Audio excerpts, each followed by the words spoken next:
So yeah, I ended the last video by saying how weird it was to be a 7970 owner after trading out of Fermi cards to Pitcairn AMD cards, and then all the way up to a GCN card, you know, to somehow go from being a budget, well, I'd say a mid-range PC build for 2000, early 2012, late 2011, and somehow get the strongest graphics card on the market.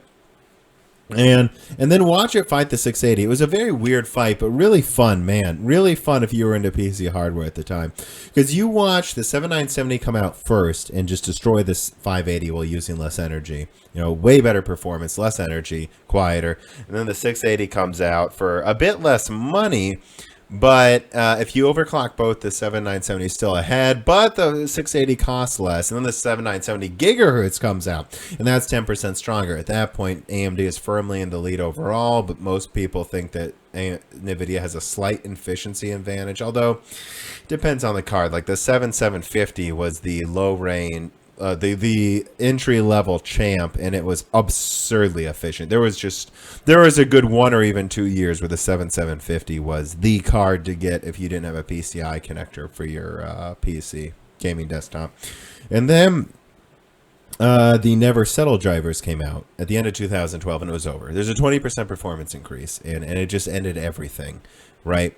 And this leads into the end of 2012, where you had these excellent game bundles, this excellent performance. Nvidia seemed beat, but yet people were still just buying Kepler more often than GCN for some reason. And as I pointed out in my last video, it's because their website and marketing were just so much better. They're just so much better. And then everything got weird when the Titan came out, right? But before I talk about the Titan, which will be one of the main focuses of this video, obviously, as you saw in the thumbnail, I want to talk about what led up to the Titan and after. So let's go there now. So I'm actually going to start this part of the video here by showing you yet another 7970 thing. And that's this review on Tech Power Up of the 7970 Toxic. Now, when was this? August 23rd. So near the end of 2012, you had a 7970 gigahertz Toxic Edition. And it had, really look at this here, people.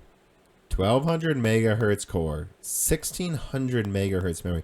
That's almost as good as that overclock 7970 I showed you that I got to. And I almost consider my card a golden sample. And they got it all the way to 1275 megahertz and 1885 megahertz. Like, look at this. This is more bandwidth than a 1080 right here. This is an absurd amount of bandwidth. And let's see what the results were, right? Like, this is important. At the end of 2012, this is where we were at. We had overclock toxic boosts that were 2/3 of the way to the performance of a 690, a double graphics card that wouldn't work in half the games. And you had it firmly above a 590. And where's the 680 here, right? This is Battlefield 3, very popular game, not a biased title, very balanced title to use as a comparison point, I think, which is why Tech Power Up used it for so long. The 680 is here at 73 frames a second, and we're over here at 87 on the overclock 7970 boost.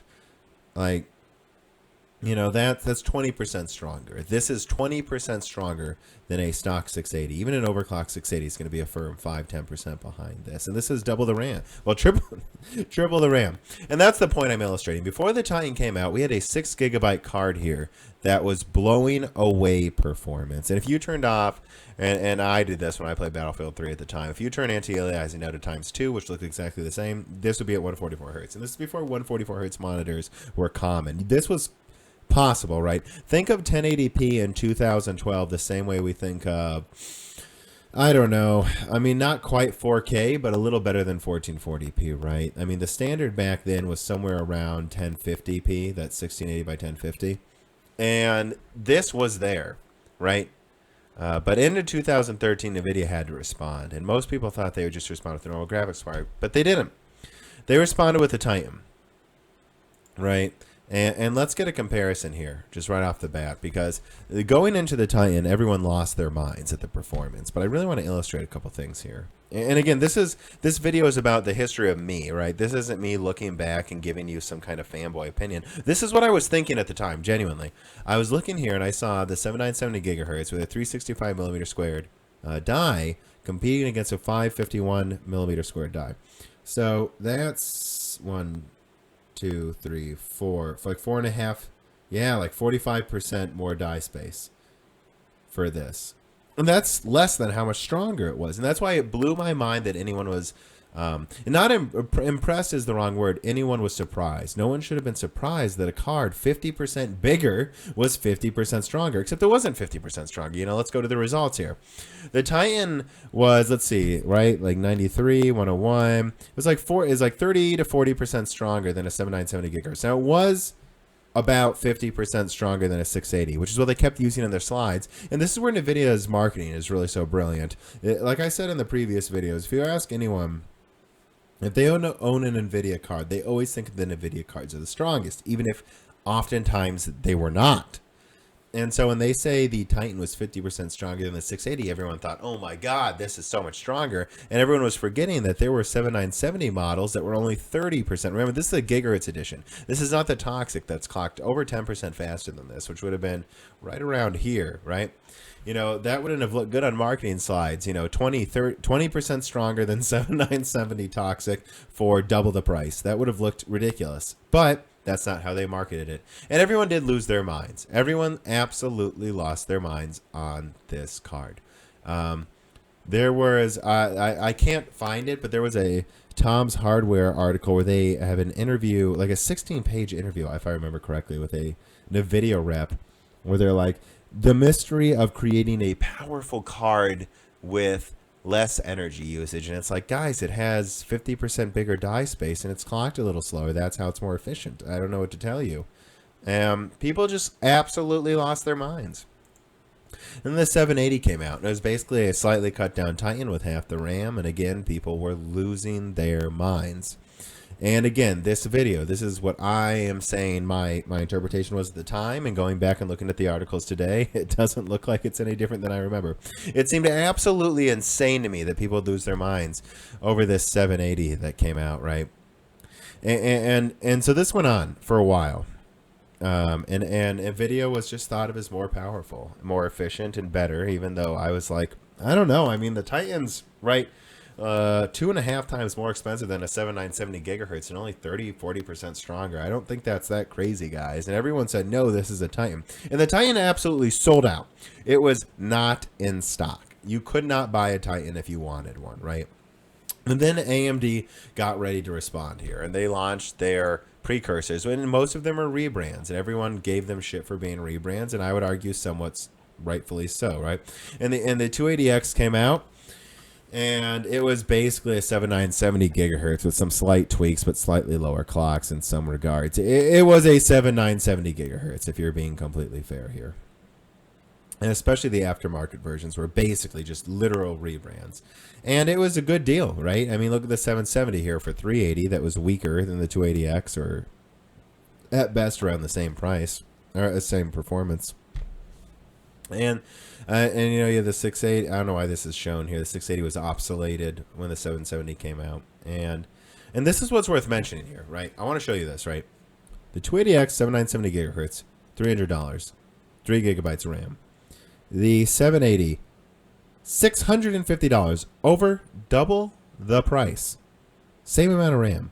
Now, you're probably thinking, well, it was probably, what, 30% stronger? No, it wasn't. Here's the 780. It's 13% stronger than this particular gigabyte model, right? And at best, you're talking about like an 18% performance increase over a 280X. So that's something I really want to emphasize here, is you had memes like this, right? My thumbnail showing Attack on Titan. And there was another one which was this, like, I just couldn't find it for this video, but it was like this like big Titan in the background rising out of the desert, and in front of it, maybe someone here in the YouTube comments can show me it, was like a 290X picture with like holding a sword, like it was Hercules or like David and Goliath. But it's similar to this as well, where you just had this Titan card here being seen as this absurd, undefeatable thing. And I do not know where that comes from. I do not know where that comes from. The 280X itself, the 7970 gigahertz, was 14% behind the 780. So it's like, and you know, the Titan over that, then overall is like what, 30%? So you don't think they can make a card 20-30% stronger after a year and a half? That seems absurd to me. But this is the Nvidia mindshare that I started to just realize was real. Like this absurd, oh my God, Nvidia's in the lead, even though it's like 10%, 20%, and people are losing their minds and paying triple the price for these cards for no reason. G-Sync hadn't existed here, guys. You didn't have RTX or ray tracing back then, and you had people acting like it might as well have existed. So if you think things are crazy now, my God, go read some of these old articles and tell it to me and convince me how these tech people came to the same conclusions that they did, because I just did not. And there were a lot of people that didn't as well.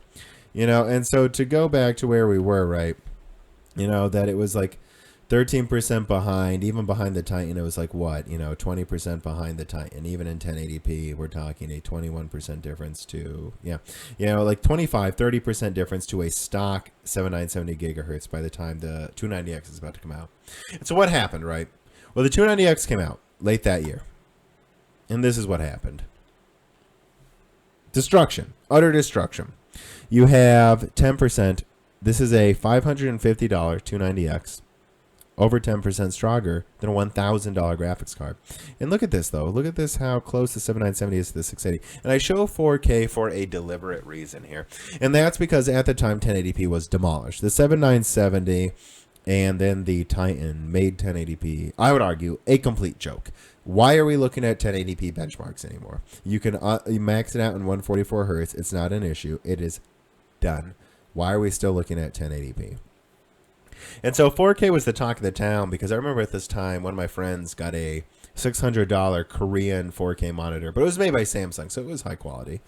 And he had a 7950, and man, if he wanted to play in 4K, he had to go down to low settings on that sucker, right? And no, not with the 290X, right? This is on high settings, 290X. You can get over 34, so it's probably averaging about 28 or 29. And if you lowered a few more settings, you could play in 4K. And it's not just Crysis, right? I'm not cherry picking. Like, let's see, what else were people playing? Let's go to Battlefield. I love Battlefield games myself. And, you know, here it is, 20%, right, above a Titan. Absolutely ridiculous. Absolutely ridiculous. It is firmly ahead of the Titan. Now, let's even, like, be fair here. Let's go Battlefield at 1440p. You know, what happened?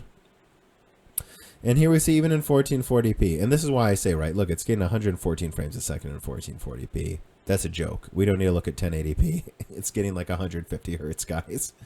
Like, this is not worth benchmarking anymore. But look at that. This is a $1,000 card here. $1,000 card. 550. 550. Absolutely ridiculous, right? And yeah, I'm just floored, right? Because this is not how people would have you remember history, but this is exactly what happened here. And it was a complete demolishment. If you go to the comment section of this review, too, you will see people talk about how they were just blown away. And what happened? Well, I don't have the other article pulled up, but I don't need to. I'll tell you. The 290X was the strongest card you could buy on Earth for only $550. Then the 290 came out and slightly beat the 780 for $400. And this was a mockery of NVIDIA's pricing model. NVIDIA saying, when you make big dies, you have to charge more money. That's why the Titan's $1,000, because we're bringing you professional compute cards to gamers, and that's why it's $1,000. And AMD said, no, $500, boom, we beat it. Right. And anyone who says it was the noise, they had a quiet BIOS that made it below like 45 decibels or something. And there was something with a normal noised version. And even in quiet mode, the performance was essentially the same as Uber mode. You almost wonder why they even included Uber mode. In my opinion, they shouldn't have. It probably just got them a bad name with some people who are sticklers for noise. And then the 780 Ti came out, right? And let's see what that looked like. And so if we look at the 7880 Ti numbers here, what do we see? Interesting how they never benchmarked 4K on Times hardware. Interesting. right? And then they did press sample. And that's because Nvidia started accusing AMD at the time of sending cherry pick samples, even though we all know all of them do it from time to time. And even though I would argue this didn't prove a goddamn thing, it was just the luck of the draw here. But let's see what we have, right? The 290X, like let's zoom in to the 780 Ti. In 1440p, we have a 10% difference. And what did the 780 Ti sell for? $700. $700 versus a $550 card with more RAM, and it's 10% stronger. And people lost their minds again over a card that's 10% stronger in this game. It absolutely blows my mind. You know, let's check another game here. Let's go to Skyrim, right? Everyone loves that game still because Bethesda's decided to not make good games anymore, so people are still just stuck playing Skyrim for 10 years straight. Like, let's see here. Yeah, I mean, we're talking about a card. Look at that. Look at the difference. It's like, it's nothing. No difference. And it cost 30% more. And you had people selling out, lining up, getting in waiting lists to get the 780 Ti. And it absolutely blew my mind. It absolutely blew my mind. I could not figure out why this was going on, why people were doing it. But, you know, eventually it just didn't matter. And I'll tell you why it didn't matter. And it's because mining. Litecoin and Dash and I don't know, whatever the even dumber coins were came out. And started drawing a ton of mining power. And so people started buying 290Xs for the immense compute performance because despite what Nvidia tells you about their Titan cards, they aren't nearly as good as compute normally as an AMD card that costs half as much.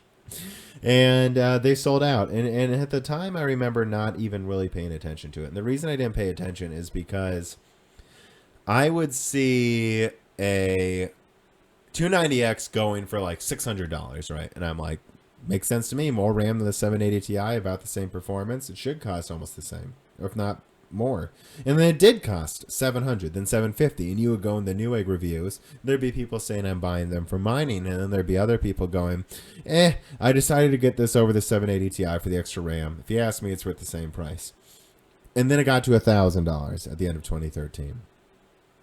And that's when things were obviously bad, right? And we've seen this recently with the Ethereum Monero mining boom.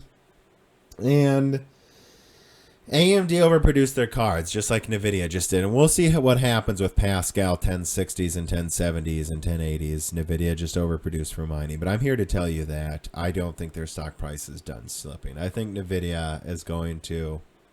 The army of 1060s you can get for like $100 on eBay. Oh, man. It's not going to end anytime soon, guys. And the same didn't happen for AMD. The problem is they produced so many cards that were bought up so quickly that once the mining crash happened, you had a flood of cards onto Newegg that the vendors were hoping they could sell for a 20% markup over normal, and they couldn't. And so they started lowering prices quickly. And then they found that wasn't selling, and that wasn't selling because miners were selling off their cards on eBay for half off. So if you wanted a 290X, why on earth would you go to Newegg for $500 when you could go to eBay for $300 and get a 290X? There's no reason you wouldn't do that.